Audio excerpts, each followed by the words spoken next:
चीज बेटा, bills of exchange.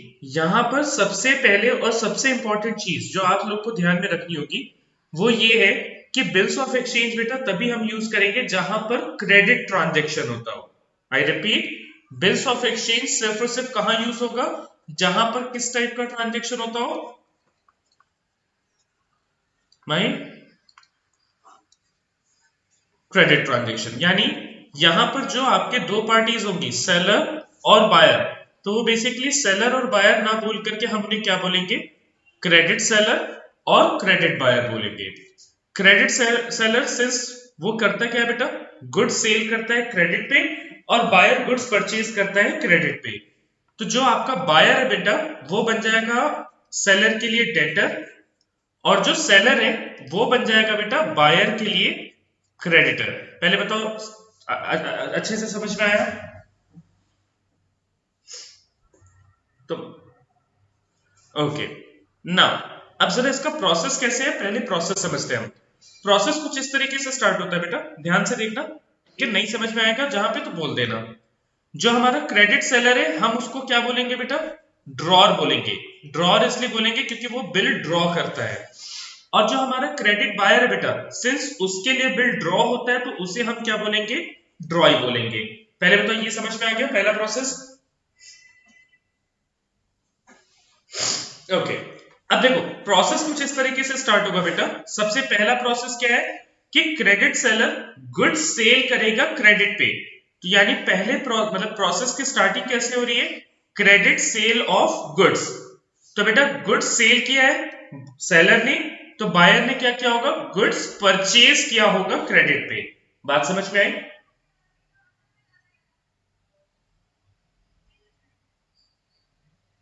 बताओ बच्चों, बात समझ में आई? माही माही ठीक। अब देखो बेटा, होता ये कि जब सेलर गुड्स सेल करता है तो वो अपने साथ एक रिसीट बना करके भेजता है बायर को कि मैंने आप लोग को इतने रुपए के गुड्स का इतना क्वांटिटी क्रेडिट में सेल किया है। बायर उस बिल को देखेगा, सारी चीजें चेक करेगा, और सारी चीजें अगर सही रही तो वो उस बिल को एक्सेप्ट करेगा। तो बेटा फिर बायर अपनी तरफ से क्या बना के देगा, एक बिल्स पेबल बना के देगा। जैसे चेक होता है, मान लो मैंने एक चेक तुम लोग को दिया, मान लो मैं बायर, आप सारे के सारे सेलर हो, ठीक है। मैंने आपने मुझे सामान बेचा क्रेडिट में, मैंने उसके साथ साथ रिसीट भेजा आपने मुझे, मैंने उस रिसीट को क्या किया, चेक किया, सारी चीजें चेक की, काउंट की, सब कुछ ठीक है।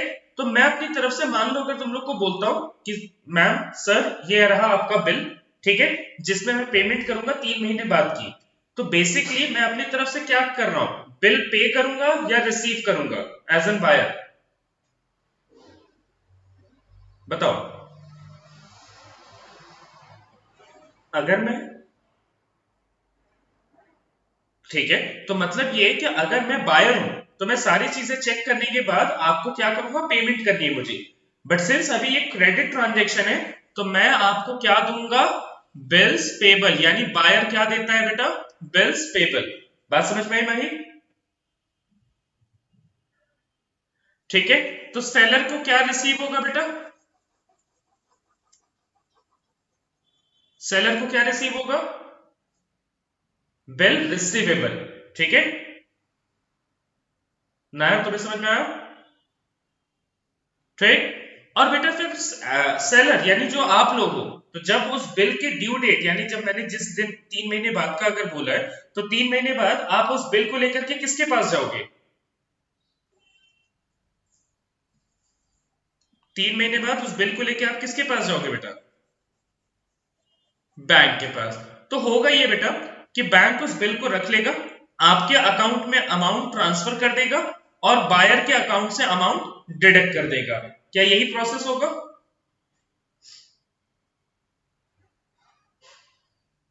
बात समझ में आई बेटा तुम्हें भी? ठीक, अब इसकी जर्नल एंट्री देखना बेटा। यानी सबसे पहला प्रोसेस जब ये स्टार्ट होता है तो सबसे पहले क्रेडिट सेलर क्या करता है, गुड्स की सेल करता है। तो journal entry will become debtor, यानी जो बायर है हमारा उसको हम डेटर बोलते हैं, debtor account debit to sales account. और बायर की बुक में एंट्री क्या होगी कि सिंस बायर ने परचेज किया है सो परचेज अकाउंट डेबिट और टू सेलर का नाम यानी क्रेडिटर अकाउंट। पहले एंट्री समझ में आ गई दोनों बच्चों को? हाँ जी, तो हाँ, करेक्ट करेक्ट, तुम्हें समझ में आ भाई? पक्का? ठीक, ओके। अब देखो नेक्स्ट स्टेप स्टार्ट होगा सबसे पहले बायर के पास से, क्योंकि बायर क्या करेगा, एक्सेप्टेंस देगा, यानी बिल पे करने की एक्सेप्टेंस देगा। तो बिल्स पेबल वो किसको देगा? सेलर को देगा। सेलर को हम क्या बोलते हैं? क्रेडिटर बोलते हैं। तो seller will be the receiver. So journal entry क्या होगी? Creditor account debit to bills payable account. और सेलर के पास सिंस बिल आ रहा है तो what comes in? Bills receivable comes in, तो डेबिट हो जाएगा bill receivable account debit. And who is the giver? Buyer. Buyer को हम क्या बोल रहे हैं इस समय?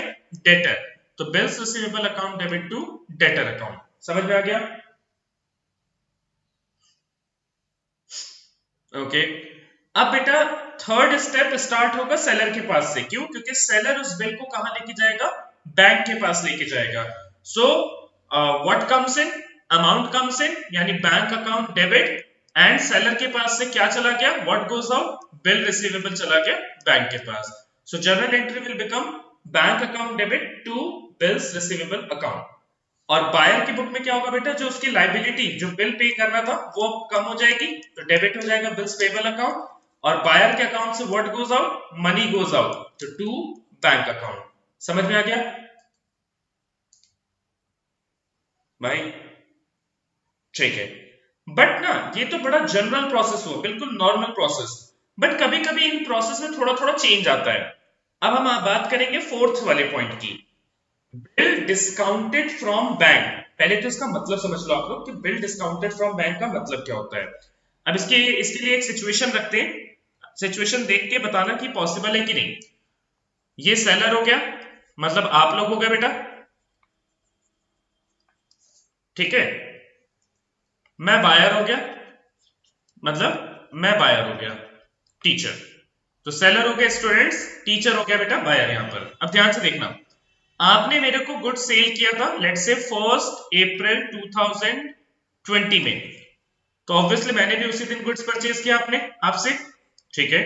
मैंने बिल बना के भेजा बेटा, और बिल पे ड्यू डेट डाली है 3 महीने बाद की, यानी लेट्स से 1 जुलाई 2020 की डाली है। तो आपके पास जो बिल रिसीव हुआ है बेटा, ठीक है, वो कब का रिसीव हुआ है? 1 जुलाई 2020 की। अब आप इस बिल को बैंक में लेके जाने वाले थे, तो बैंक में बेटा कब लेकर के जाओगे? फर्स्ट या फिर फोर्थ को? 4 जुलाई 2020 को। यही होगा ना बेटा नॉर्मल प्रोसेस के थ्रू। माही लवन्या ये बात समझ में आई? अच्छा, लेकिन ना यहां पर सेलर के पास एक ऑप्शन होता है, और उस ऑप्शन का नाम होता है discounting of bills of exchange. मान लो सेलर के पास बिल आ गया है 1 जुलाई के लिए, मतलब सेलर इस बिल को बैंक के पास लेके जाने वाला है जुलाई में। बट सेलर अगर चाहे तो इस बिल को मेच्योरिटी डेट से पहले भी कैश इन करवा सकता है, ठीक है। उसके लिए सेलर क्या करेगा? लेट सपोज सेलर चला गया 1 मई को 2020, मतलब उसने अप्रैल में गुड्स बेचा था, उसको पेमेंट रिसीव होनी है जुलाई में, लेकिन वो बैंक के पास इस बिल को लेके कब चला गया? मई के मंथ में चला गया। तो बैंक उसके लिए क्या करेगा? बैंक उसको पूरा अमाउंट दे देगा या बैंक उस पर कुछ अमाउंट डिडक्ट करेगा?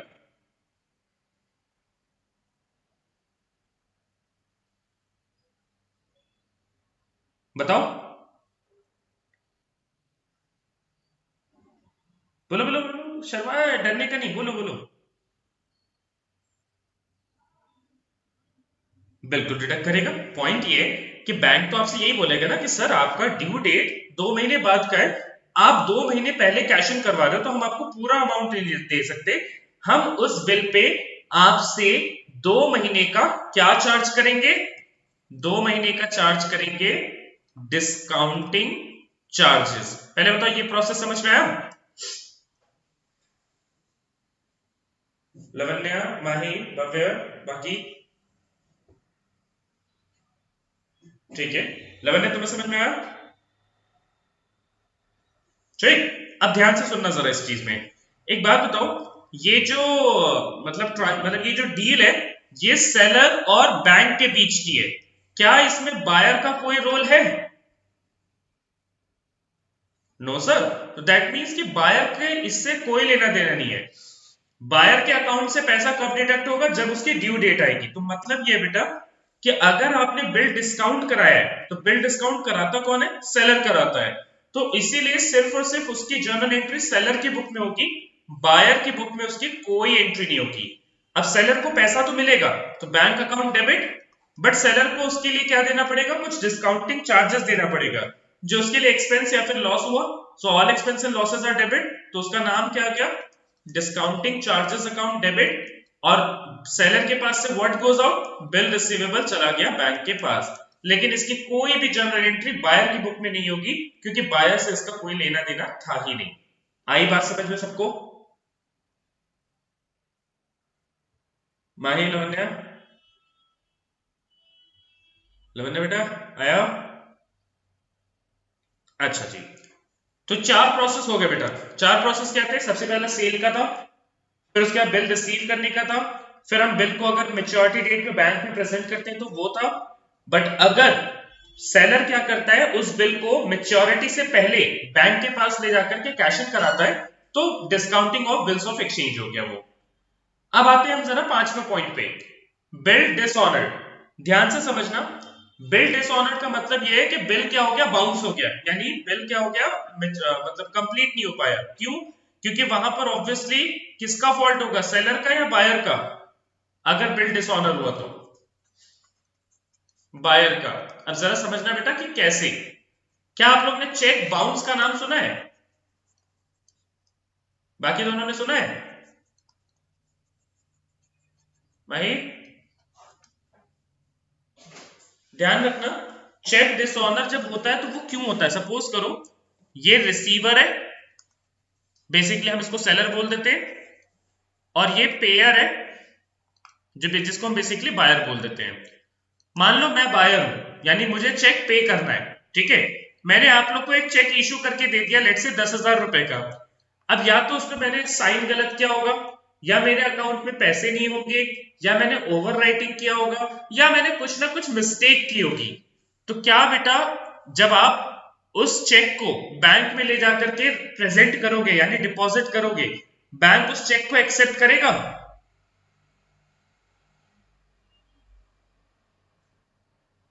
नहीं करेगा। चलो, तो बेटा एक बात बताओ, वहां पर फॉल्ट किसका है? सेलर का या बायर का? बायर का। बात समझ में आई बाकी दोनों को? माही लवन्य, ये बात समझ में आई कि अगर चेक डिसऑनर हुआ तो गलती किसकी है? पेयर की, यानी बायर की।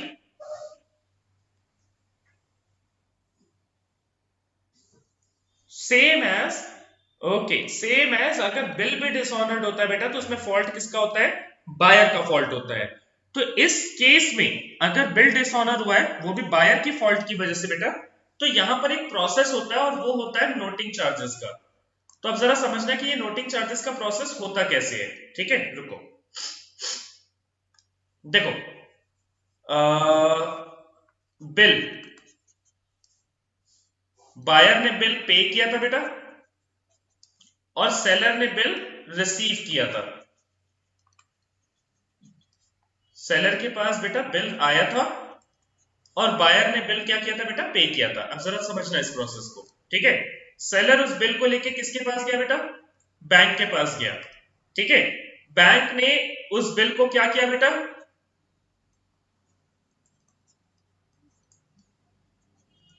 बैंक ने उस बिल को क्या किया बेटा? डिसऑनर्ड कर दिया। अब ध्यान से समझना, यहां पर फिर बेटा क्या सेलर बायर को इन्फॉर्म करेगा इस बारे में कि सर आपका जो बिल था वो डिसऑनर्ड हो गया है? करेगा? वही समझ में आया? तो उसके लिए बेटा फिर सेलर को एक प्रोसेस, यानी लीगल प्रोसेस के थ्रू जाना पड़ेगा, और वो इंफॉर्मेशन कलेक्ट करने के लिए उसको नोटरी ऑफिस में एक नोटिस बनवाना पड़ेगा। नोटिस इज बेसिकली जहां पर वो बायर को एक लीगल एग्रीमेंट से शेयर करेगा, जिसमें मेंशन होगा कि सर आपने मुझे ये बिल दिया था इस डेट को, इतने अमाउंट का था, but due to this reason bank ने उसको डिसऑनर कर लिया है। और ये जो नोटिस बनाएगा उसके लिए एक चार्जेस होते हैं, जिस चार्ज का नाम क्या है बेटा, नोटिंग चार्जेस। और ये नोटिंग चार्जेस एक्चुअल में अभी किसके पास से जा रहा है, सेलर के पास से जा रहा है, क्योंकि सेलर ने बनवाया है। बट ये एक्चुअल एक्सपेंस किसका है बेटा, क्योंकि फॉल्ट किसका था, बायर का। अब जरा समझना बेटा, सपोज करो मैं बायर हूं, आप सारे सेलर हो, ठीक है। तो मैंने आप लोग को बिल पे किया था, आप उस बिल को बैंक में लेकर के गए, बैंक ने उसको डिसऑनर कर दिया। तो सबसे पहले आप क्या करोगे, नोटरी ऑफिस से जाकर के मेरे लिए एक नोटिस बनवाओगे कि सर आपका बिल डिसऑनर्ड हुआ है। तो करेंटली अभी आपको वो नोटिंग चार्जेस पे करने पड़ेंगे, बट वो अमाउंट आप किससे रिकवर करोगे, मुझसे रिकवर करोगे, क्योंकि यहां पर फॉल्ट आपका नहीं बल्कि मेरा था। बात समझ में आई ये चीज?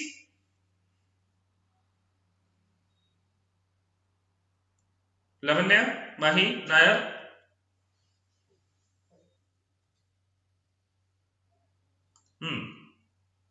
ओके जी। लवन्या तुम्हें समझ में आया? अब ध्यान से समझना इसकी जर्नल एंट्री। सो बिल डिसऑर्डर्ड हुआ बेटा, नोटिंग चार्जेस है। तो सबसे पहले अब वो बिल वापस किसके पास चला जाएगा, मतलब वो बिल आप किसको वापस कर दोगे, वापस से बायर के पास चला जाएगा। तो बायर इज द रिसीवर, आपके पास से क्या चला गया, बिल रिसीवेबल चला गया। सिंस वो नोटिंग चार्जेस आपका एक्सपेंस नहीं है, लेकिन अभी आपके पास से उसका पैसा गया है, तो वो पैसा गया है तो इसलिए आप उसको क्या करोगे, क्रेडिट करोगे, गोज आउट। बात समझ में आई?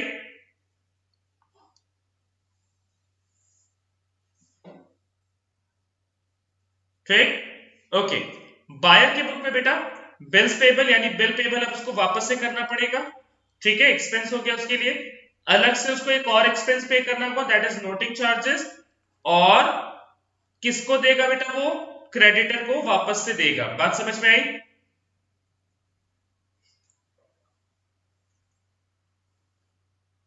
क्लियर है? अब अगर आप नोटिस करो तो ये जर्नल एंट्री बेसिकली रिवर्स है सेकंड जर्नल एंट्री का। सेकंड जर्नल एंट्री होती थी बेटा creditor account debit to bills payable, अभी ये रिवर्स होकर के क्या हो गया, bills payable account debit to creditor. और सिंस नोटिंग चार्जेस अलग से उसका एक्सपेंस है तो नोटिंग चार्जेस भी डेबिट हो गया। क्लियर? Right, okay. नेक्स्ट एक और प्रोसेस होता है बिल रिटायर्ड होने का। अब इसको भी समझ लो कि बिल रिटायर्ड होने का मतलब क्या है। अभी बिल डिसऑनर्ड में फॉल्ट किसका था बेटा,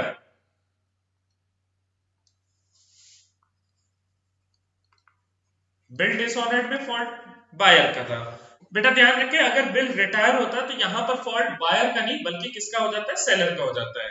अब आप समझोगे कैसे, देखो लेट सपोज ये सेलर है, ये बायर है, ठीक है। तो यानी आप सारे सेलर हो गए और मैं आपका क्या हो गया, बायर हो गया।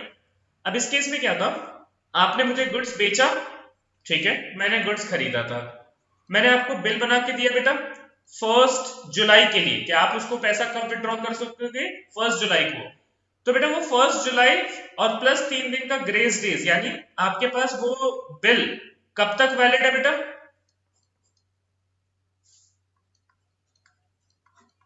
कब तक वैलिड है बेटा, मतलब ये बेटा कि आप उस बिल को बैंक में कब तक लेके जा सकते हो बेटा, 4 जुलाई 2020 तक। सपोज करो आप इस बिल को 4 अगस्त 2020 में बैंक के पास लेके जाओ, ठीक है, तो क्या बैंक आपको इसमें पैसा दे देगा,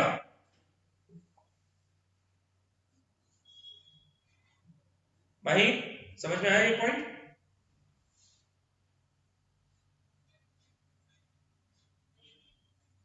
भाई बेटा आया? अब एक बात बताओ, यहां पर फॉल्ट किसका है,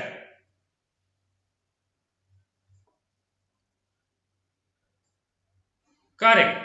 क्यों, क्योंकि सेलर के पास बेटा ड्यू डेट 3 महीना प्लस एक्स्ट्रा 3 दिन उसको मिले थे, वो फिर भी उस बिल को नहीं लेके गया।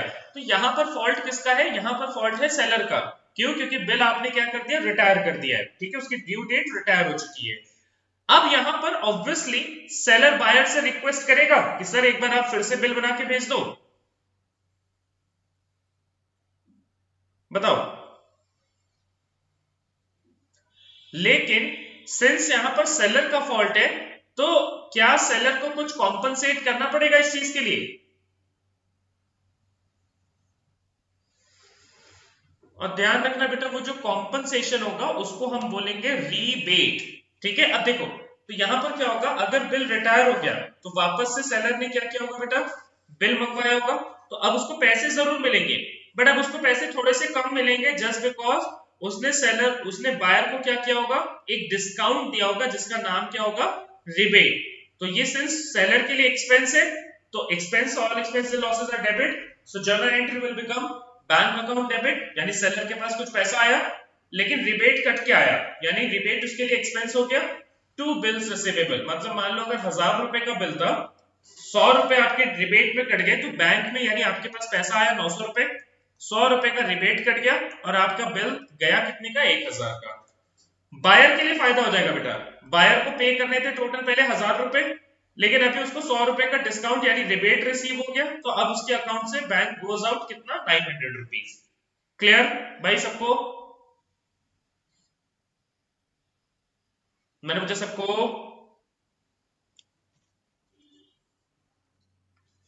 इंडोर्समेंट ऑफ द बिल, यहां पर ये मतलब होता है बेटा, पहले आपके पास ना दो पार्टीज थी एक्चुअल में, मतलब टोटल दो ही मेन लोग थे, एक सेलर था, एक बायर था, और फिर लास्ट में एक बैंक, नई मतलब नई एंटिटी आती थी। अभी क्या है, अब आपके पास टोटल चार लोग होंगे, सेलर है, बायर है, बैंक भी है, बट यहां पर एक थर्ड पर्सन इन्वॉल्व होगा जिसको हम थर्ड पार्टी बोलेंगे। अब जरा आप लोग समझना इस प्रोसेस को, कि ये प्रोसेस चलता कैसे है या इस प्रोसेस को हमें करना कैसे होता है। मतलब भाई सबसे पहले तो सेलर ने गुड्स बेचा होगा, बायर ने गुड्स खरीदा, नेक्स्ट स्टेप में बायर बिल पे करेगा, सेलर बिल रिसीव करेगा। लेकिन इससे पहले क्या होता था कि बिल को, जो बिल रिसीव होता था बेटा, ठीक है, वो बैंक में कौन ट्रांसफर करता था, सेलर ट्रांसफर करता था, क्यों बेटा? लेकिन अब यहां पर आएगा एक नया प्रोसेस जिसे हम बोलेंगे इंडोर्समेंट। अब देखो, सपोज करो जो सेलर है इसको भी किसी को कुछ पेमेंट करनी थी, किसको पेमेंट करनी थी, इस थर्ड पार्टी को पेमेंट करनी थी कोई। तो एक्चुअल में हुआ क्या है, बायर के थ्रू अमाउंट किसके पास आया, सेलर के पास आया, और सेलर ने इस बिल को किसको दे दिया, थर्ड पार्टी को दे दिया। मतलब आप समझ रहे जरा, बायर को पे करना था, बायर ने बिल पे कर दिया किसको, सेलर को, और ये जो सेलर है इसको बिल पे करना था इस थर्ड पार्टी को, तो इसने क्या किया, वही बिल उठा करके इस थर्ड पार्टी को दे दिया। बात समझ में आई?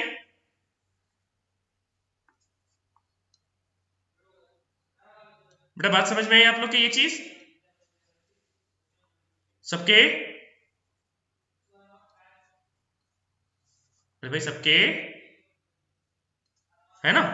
अब देखो, अब यहां पर ये जो प्रोसेस हुआ ना बेटा, इस प्रोसेस को, यानी ये जो सेलर और बायर के बीच में जो प्रोसेस हुआ है, सॉरी सेलर और थर्ड पार्टी के बीच में, इस प्रोसेस को हम बोलेंगे इंडोर्समेंट। इंडोर्समेंट, और यहां पर फिर सेलर क्या बन जाएगा, इंडोर्सर, और जो थर्ड पार्टी है वो बन जाएगा बेटा इंडोर्सी। बात समझ में आ गई?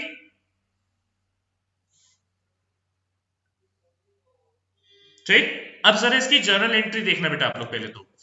सबसे पहले इन द बुक्स ऑफ इंडोर्सर, यानी in the books of drawing, sorry drawer, यानी सेलर की बुक में।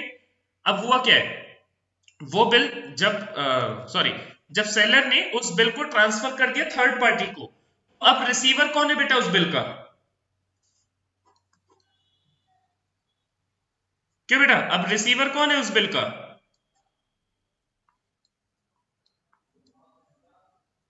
थर्ड पार्टी है। थर्ड पार्टी का नाम क्या है बेटा, इंडोर्सी। तो आप देखो जर्नल एंट्री क्या लिखा बेटा, endorsee account debit, and buyer seller के पास से क्या चला गया, बिल रिसीवेबल गोज आउट। बात समझ में आई?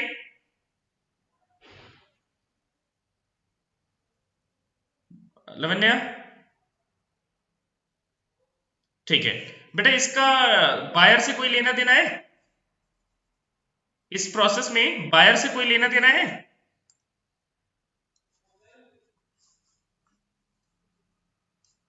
क्यों बेटा?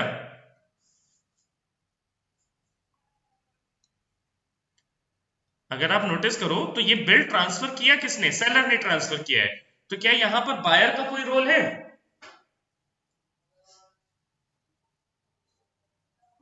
नो। तो आप अगर नोटिस करो तो इसीलिए बायर की बुक में कोई भी जर्नल एंट्री नहीं हुई है। देन अब देखो बेटा, इंडोर्सी की बुक में यानी थर्ड पार्टी की बुक में एंट्री क्या होगी? सबसे पहले उसके पास क्या आया? Bill receivable comes in and who is the giver? Seller, जिसको हम क्या बोलेंगे? इंडोर्सर। बात समझ में आई?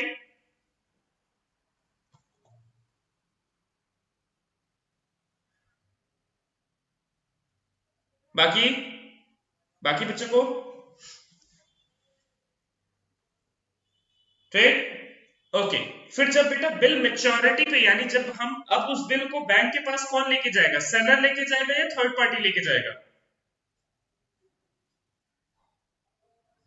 Third party. तो बेटा जो पैसा आना है वो सेलर के पास आएगा या थर्ड पार्टी के पास आएगा? थर्ड पार्टी के पास। यानी जो सेलर है उसके पास तो कुछ भी पैसा नहीं आना, इसीलिए सेलर की बुक में कोई एंट्री नहीं।